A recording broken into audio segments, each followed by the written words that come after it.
If this place was in Scotland, it would be like world, all world, right? Absolutely.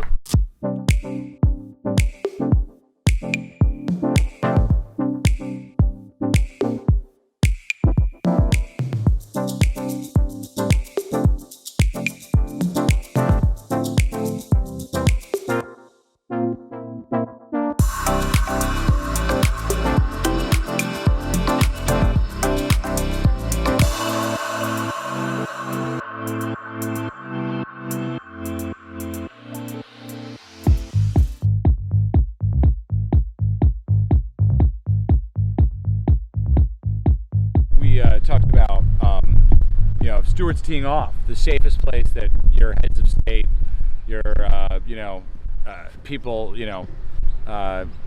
bargaining tactics, for example, if you have some people in prison and you want to hold on to them, make sure they don't get in trouble, best place for them to be is the left of Stewart when he's teeing off. Stacey's pro golfer, you played the British Open. I have.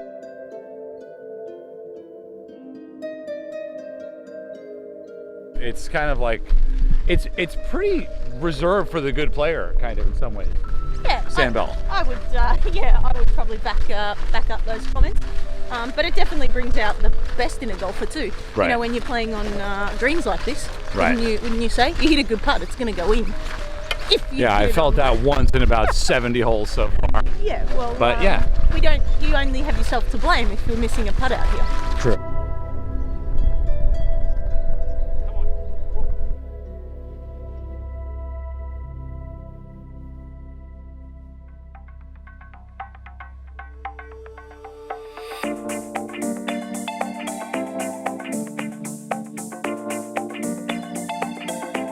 So it's been an interesting fit. I caddied here in 1971, so it's 48 years since I first came here. It's been amazing. It's been amazing to watch it evolve, how much it's changed, how much better it is.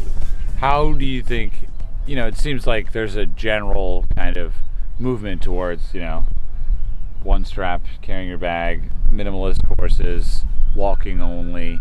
I guess when you walk, you really get to see the course the way it was meant to be walked, right? Yeah. All right. What do we do here?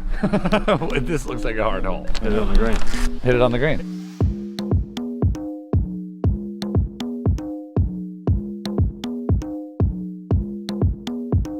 The trap that the Sandbelt fell into, because they didn't know any better, was to introduce they thought native trees were fine. So a native of tree that was in West Australia or New South Wales, they thought was okay to plant in Victoria. And the history of that was it didn't turn out very well. The big forest trees get old and drop their limbs, and the other ones just don't look right. Yet this place looks perfect because the trees all belong here. Right. Because this species were here way before the golf course was here. Right. The environmental trap that the English fell into in Australia was to import flora and fauna. They couldn't resist the temptation to make it feel like home. Try and make a harsh, scrubby, dirty country, which is what they felt in 1910 or whatever. Right. Let's make it feel more like where we've come from, which was understandable, but it was a mistake. Right.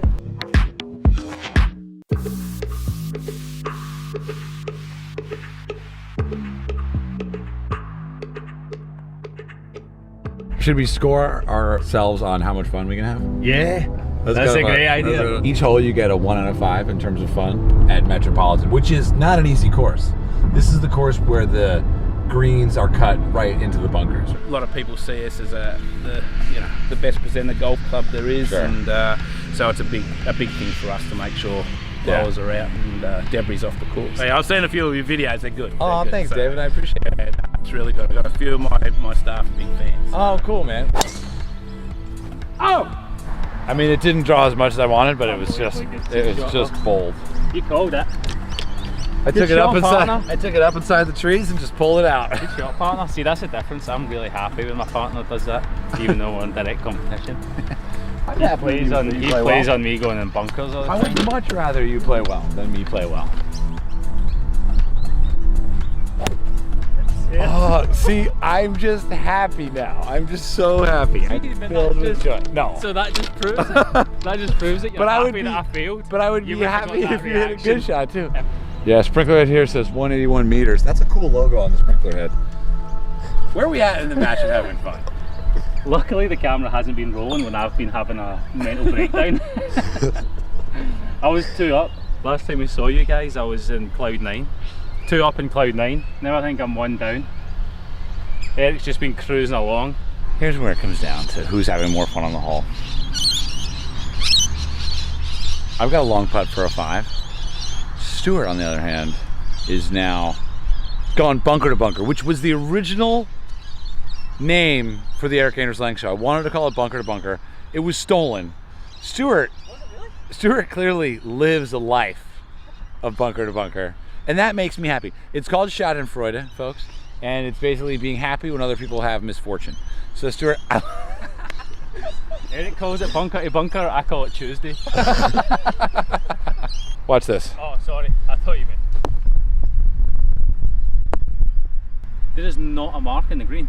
No mark. I don't know. Stu's up. God, I'm having a lot more fun on this hole than I have been. This is when the fun meter really switches up. Erik mashes his drive 300 plus down the middle of the fairway, hits the perfect second shot. It was good. And it ends up taking the biggest bounce you've ever seen. These greens are like concrete. And now he's ended up here and the tides have turned. Yeah. You know.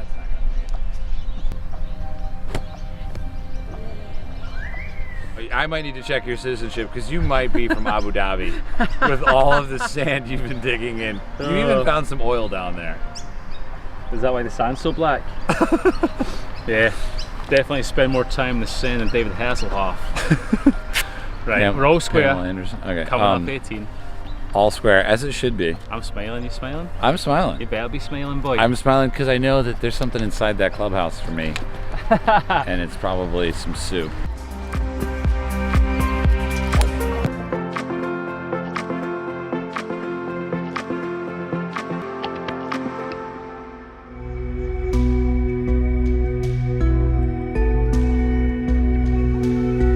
All right, so headed out. We're gonna take a little tour of the Mornington Peninsula down here. Bunch of great golf. Darius Oliver, golf course architect, invited us here, and now we're gonna go play golf with him for the rest of the day. Tim, you ready to play? Yeah, for sure. Let's do it. Stuart, you ready? I'm absolutely ready to rock and roll down here. Some great golf. This place is cool. Just had one of the best burgers I've ever had in my life. Now we're ready to go. It was so good. It was unbelievable. I got the fried chicken.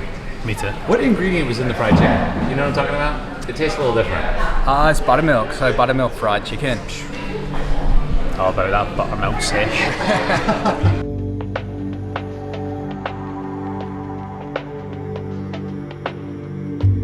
So are you kind of saying that perhaps this course preceded Bandon Dunes? This is the pre-Bandon Dunes? Well, I mean, Bandon Dunes, I'm not saying for 1 second that Mike Kaiser looked, although his club's called the Dunes Club and this is the Dunes. This just, in a chronological sense, this came before those courses. The guy that developed it took a punt on proper golf. He's also the developer of Cape Wickham, which is obviously something that's pretty close to us as well. I see the connection. You see the connection. So now you know why when I introduced Duncan Andrews to the property at Cape Wickham, knowing how much he loves this kind of golf, I knew it would take him about 5 minutes to fall in love with it and want to do it, and it took about maybe 6, so I was wrong. But yeah, this place is pure. Mini Himalayan putting green here. Everything out to the right is the big course, and then on the left is a bit of a passion of everyone who's involved down here, which is the Cups course, 9-hole Cups course. It's the only course I think in Australia that you can bring your dog and play in work boots and have a bit of fun, but it's proper links, short par 4s, short par 5s, some very cool par 3s. It's great land. And then you've got the full 18-hole links if you want to test yourself a bit further. But the number of rounds, I mean, Simon would know, the number of rounds they do here, it's sort of unparalleled for a public access facility in this country. It's very, very popular. And if this place was in Scotland, it would be like all world, right? Absolutely. This was the first time I had came out to anywhere in Australia, and I was like, oh, this is like a links golf course. Yeah, raved about it ever since.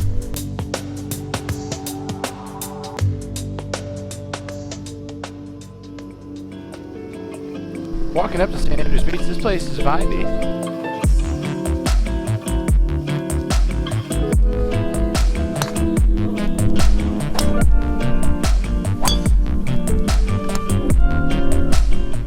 Old school club. What kind of club? Late 90s maybe? Vintage. The putting it. Ultimately, every golf course is trying to solve the same equation, mathematical, financial. And that's not really my business. It's slightly your business, but not really. Your business is just in getting paid to design a golf course. Well, It's not in... I mean, I see at much broader published books as well, so that's a bit different, but Sure. I guess there's a guy from One Direction, my daughter knows, he's got millions of followers, he's into golf, and Justin Timberlake's into golf, and these people that can inspire perhaps children or young people to take up the game. Sure. I think it's mostly individual.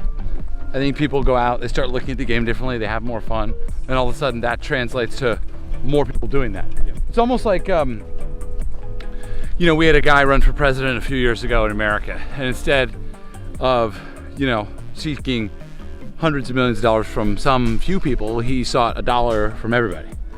And that to me is kind of like what golf needs. It's kind of like a little bit from everybody, and all of a sudden you're faced with like a different viewpoint on the game. I think a lot of it comes down to just being more welcoming as a new person to the game.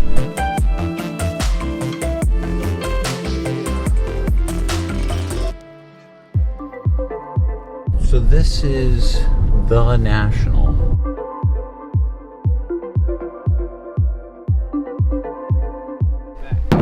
Yes! Yeah. That was exciting. I love this. Nah. I did see someone with one of these in the pouch and they attached these belts. He was like, This morning? Loaded. Yeah. Yeah, I saw him do. He hit a really bad shot. I was just waiting for someone to have it there, and he's like, I got a question. Is it 110 or 120 yards? I gotta touch it. You're still filming, huh? I fucking love it. I told Simon to film everything, and so far he hasn't stopped. It's pretty exciting. Doak's newest design, maybe on Earth, I don't know, probably not. Basically, he took a course that already existed. I can't remember what it was called. He exploded it and renamed it Gunnamatta. Sound right, Darius? Gunnamatta. He's on the phone, but he says yes. These went on the previous routing, but Tom did justify rerouting the course and making more of the ocean, which he did successfully on these 2 holes, and then the club changed the name from the ocean to Gunnamatta. So, Because Gunnamatta's that beach just down there. yeah. Huh. Stu and I are pretty tired. It's walked a lot. Played the front 9 in about 90 minutes. And, we're debating going home. We've got a 2-hour drive back to the hotel. More golf tomorrow and the next day, obviously. Looks like we got a birdie putt.